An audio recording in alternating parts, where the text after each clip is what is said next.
na mot d'ordre mususu te bimaki na sima baloba ke peut-être babengi bango na sima mais décision réunion esili nzela moko tobimi biso nyonso tozwi mituka na biso tokoti tobimi tozongi bandako na kati ya réunion bakaboli bino mutu na mutu na candidat na ye akovote mais tuna sikoyo na kati ya salle nani abandaki kolia koloba na matoi ya baninga ke vote kingandi mais yebisa biso ezalaki nani Peter Kazadi.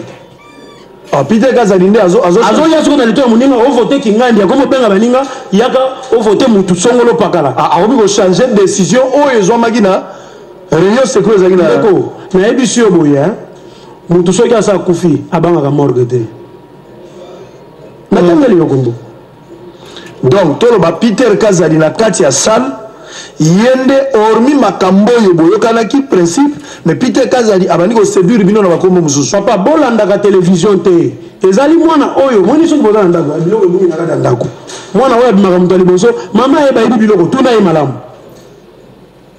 malamu yo moi nde nini bayibi biloko seko okendaki boyiba tuna ye malamu bolandaka télévision te moto yo personnellement Peter Kazadi ayebisaki ovote nani à part moto oyo olobi ezali bovote Peter Kazadi akokaki kopesa ngai mot d'ordre te mot d'ordre na ngai na ye tozwi yango mpo mokonzi na biso ya parti ke ngai na ye na madame Masengo tovote Dieu donné selon témoignage ya bacamarade mosusu okotanga kombo te tobomba bango mpona secret mais quand même pour la question information bacamarade mosusu wana bayebisi bino par exemple Peter Kazadi banda oyebisa bango bavote nani moto ya FCC moto ya MLC moto ya INC tona ye nde motu fo aya awa aloba moto oyo ayebisaki bato bavote mais yo constataki yango kaka na salle na ngai na ye bapona biso te poto voter Kalonzo. Mais tu as dit quelque chose ici na kati ya salle au constater ka comme autant na mato ya bato problème avant élection. Tu vois quand quelqu'un veut justifier sa voix OK quand il veut justifier sa voix oyo ya repesa tant mususu pas moto mususu akomosa na baninga mususu ke tala voter oyo azopesa siko oyo ya IDPS wana oyo bapesa ngai na ye tosami satu comment yokoluka moninga mususu a voter oyo wana parce que bapesa biso misatu mutu na mutu fo avana mutu na ye soki oza mayele okocomprendre ke mutu azoluka justifier eloko ye asalongolaki donc ye a voté donc selon yo entre les trois personnes boza wana mutu moko avotaki te eza Peter papa napesi yo élément sonore tia yango population eyoka nasolaki na ye na téléphone eza radio te zela batu ya mikumba boya e sangwa bengi bino lelo e boya e atoliengu bana sama iposo baka likolo bozolanda biso tya TV na bike na gambela na Ethiopie bo tya TV ya munene presse moyoko nalingi nanu natala pasteur Godempo ya bana koma na sonore pasteur Godempo wana ndako chenga ya cha audio eza koya tjelanga nanu pasteur Godempo ya zalaki awo corruption ekozala te boyoka mosali na nzambe président ya assemblée provinciale azalaki ayoko réagir ndenge otala oyebisanga mpena soki corruption ezalaki on va suivre pasteur Godé tour à tour so tosisi pasteur Godé toza kokota likambo ya audio tjelanga na pasteur Godé audio wana bombelanga na tjelanga na pasteur Godé tjelanga na pasteur Godé totala le président de l'assemblée provinciale peut-être que eza na bato basengi bango mbongo mais babimisa bango babimisa bato wana ma preuve wana pe ezala ko fabriquer te ndenge toyoki ke baza ko confectionner eza ko sala malwa ko pa diamba bazolo bagana muno non c'est eza pasi ko pesa ka exemple ya bangi te na ba émission eza émission o izali très suivi mais langage bazolo utiliser oui non wana ozomona déjà que batango bato bangi te biso to melaka bangi na bango te yebisa moto na yebisa ko biso to melaka bangi na bango te nalingi koloba nini. Déjà, aux hommes qu'il y a un problème. Il n'y a pas de logique. Sur plus de 500 candidats ou 800 candidats, Tobé Nangome Moulaï que 10 va contester. Moi, je suis dans la classe de professeur à l'Ingakaïté. Et koki kozala ya solo ke bato basenga ki bango mais ba yele biso bango ba koki ko sakana na lokumu ya ba député provinciaux nyonso te to yebani. Et donc, ça n'a pas ses amis. Ce sont les gens qui traînent des casseroles. Ce sont des clients. Ne baza ko samusa kombo bato et ba responsable lokola ba biso o ba député provinciaux ba kosenga batumbongo toza kozila babimisa bato wana soki babimisi bato wana te toko réfléchir bien sûr dans le respect ya bamikonzo baza likolo na biso to intenter action en justice contre bato baza koloba et ça sera. Merci beaucoup. Attendez d'abord avec audio bombela na audio vanda na ndako ko bouger te vanda na ndako photo ka audio wana yo lobike na audio wana tokoyoka mais d'abord tango tali pasteur Godé président assemblée provinciale aza président na musala kuna aza ko protéger bino wana ezaki avant élection lobike corruption kozala te à l'heure actuelle d'une manière générale est-ce qu'on peut confirmer même s'il n'y a pas de preuve on peut confirmer même en soupçonnant que corruption et salamaki Ndeko Israël surtout pour na bato ya IDPS bino bato état de droit bino bato sérieux koleka Ndeko Israël là vous savez le moko ngai naza compétente ya confirmer il y a corruption ou pas ce qui a confirmé ngwa babi na ngai kana preuve que naza na ngote na uti ko yebiso wake ngai ba corrompre ngai te na moni muto ayeko luka nga pa pesa nga mosolo te soki aza abima na télévision oyo ayaki ko corrompre ngai apesi nga mbongo na ye et qui n'a voté yé, puis n'a voté été. Tout ça partout. Les députés pour les sénateurs, dans la campagne, j'ai eu des messages. Il y a des candidats sénateurs. Que non, honorable Osé Badi Banga, nous comptons sur vous. Voilà, pour qu'on ait bon, tout ça, tout ça. Il faut les campagnes. Pour qu'on ait bon, moyen moyen voter, voter ngai, kingandi. N'a pas de plié, n'a pas de zakat, n'a pas de mutuka. Parce que nous avons voté bango, mais c'est l'issue na ngai. L'issue na ngai zalaki na Kalonji. Candidat UDPS. Alors ba tentative avant payer yaki. Nous doit voter na lobi oya mbongo ba tentative yaki. Na lobi te kozwaki mais comme kama. Tentative mbongo nga na monité. Ngai osé na monité. Oyoki ata boyoka. Tu as sali campagne pa na ngai na moni. Aye asengi ngai voter nga. Apesi nga député na ye. Asali campagne na ye na yoki ye na na droit ya koyoka bango nyonso pona sala choix OK na kutani na ba député ba candidat sénateur na biso ya IDPS na sololi na bango et d'ailleurs soit na ngai ya Dieu donné soit ya Dieu donné zaki soit na ngai na bino classé na pas moto yo na kopesa ye voix na. Est-ce que bozali conscient par rapport à ndenge bo pelisi mboka est-ce que boyebi ke zali kolo na bino nde président de la République a sali ici réunion monnaie inter-institutionnelle. Dans la réunion, on a eu une décision de suspendre l'installation. Il y a bateau qui est au Sénat. Report, il y a élection à gouverneur. Et le 26, on a date ultérieure en attendant PGR à Masolo pour que Luka yeba exactement qu'est-ce qui s'est passé, il y a eu corruption ou pas. On dit que les colons ont bateau IDPS, ne makamonyo se comme. Tendeko.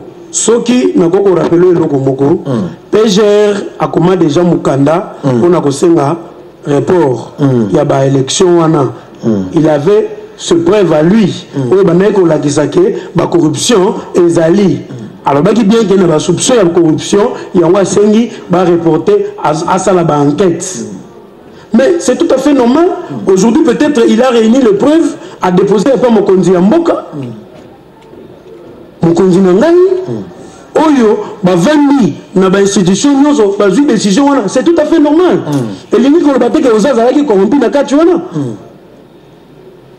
c'est seul le PGR ndako ko sala musala wana eza musala na ngate ngana za parlementaire musala na ngai ezali na la population et voter ki ngai ya bumu na ya Kinshasa na contrôler le gouvernement provincial. Très bien.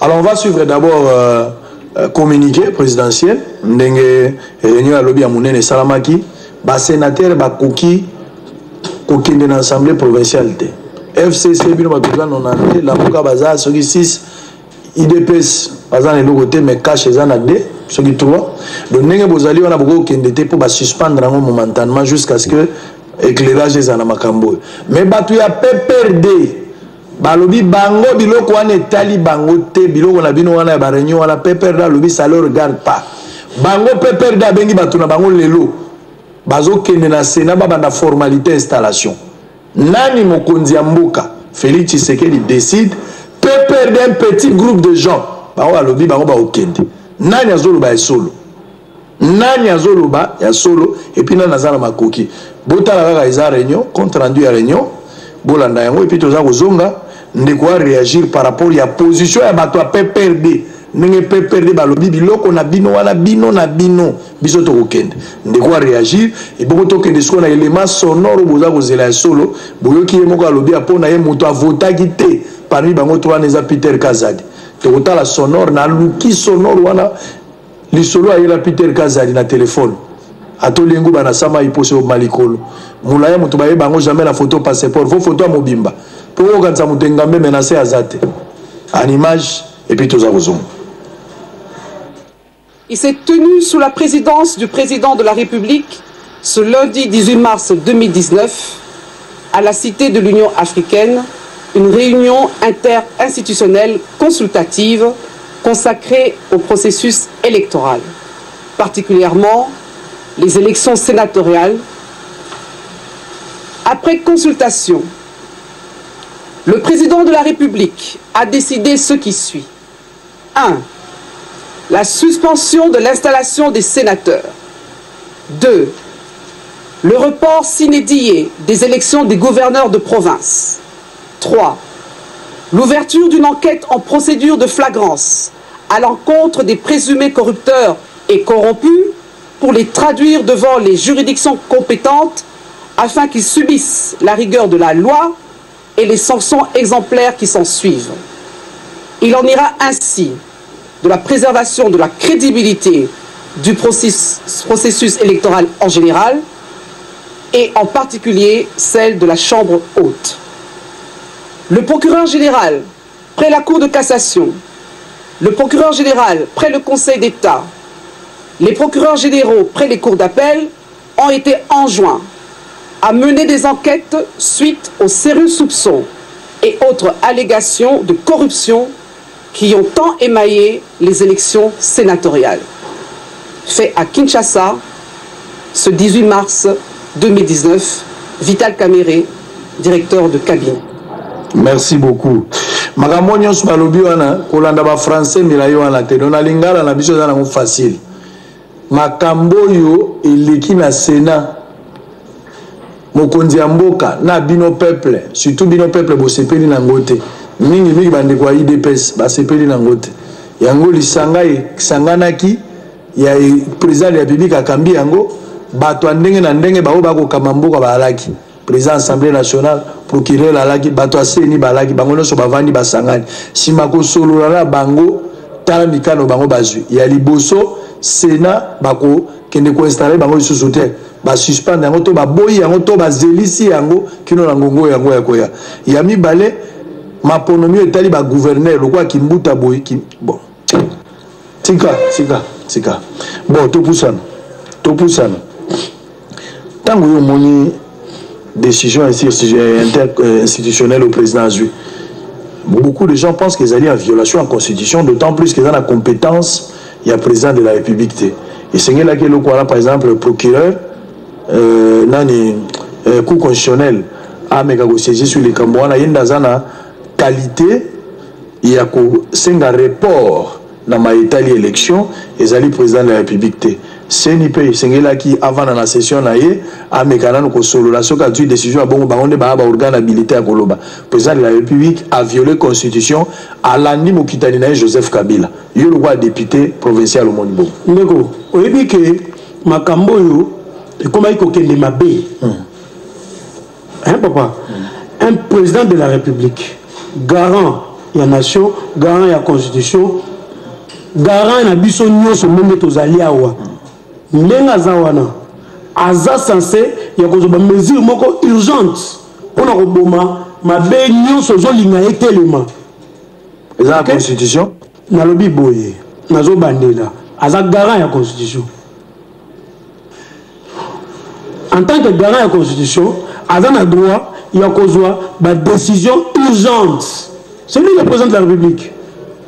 Azana droit à une décision urgente pour préserver ma bé moko koki koya ndeko tala makambia ba député et ba sénateur ndenge et saliboy bongo soki to votaki pour na ba gouverneur et que mabe mususu yé mabe ko ya olingi bande ko mususu ba ko tika na bongo ko ya mabe po bino IDPS de boyebi je bozo sala poso boya na bino transparence ne konanga il faut oyeba eloko moko likonda lokotru il faut oyeba eloko moko tango bazolo balikamba corruption PGR atanga ki bato IDPS te alobaki soupçon ya corruption na kati ya ba assemblée provinciaux na kati ba assemblée provinciaux na bato ebele tozela totala soki PGR arobimisa moto IDPS moko. Le président de la République au Azapé moi na IDPS a convoqué qui na kati wana déjà yona bandeko mususu bozali cité parmi bateau boboyaki ko voter bobenda kanya na kutu convocation wana ezo sala nga bien na liste ya liboso des akombo na voilà pongai muto yo pela bazolo yondo zwaki 60 ezaki ya ba 500 zala na yo kimia ezaki ya ba 500 ngana koti na assemblée provinciale pona oluka mbongo te na tambo na mituka ndenge na ndenge avana kota assemblée provinciale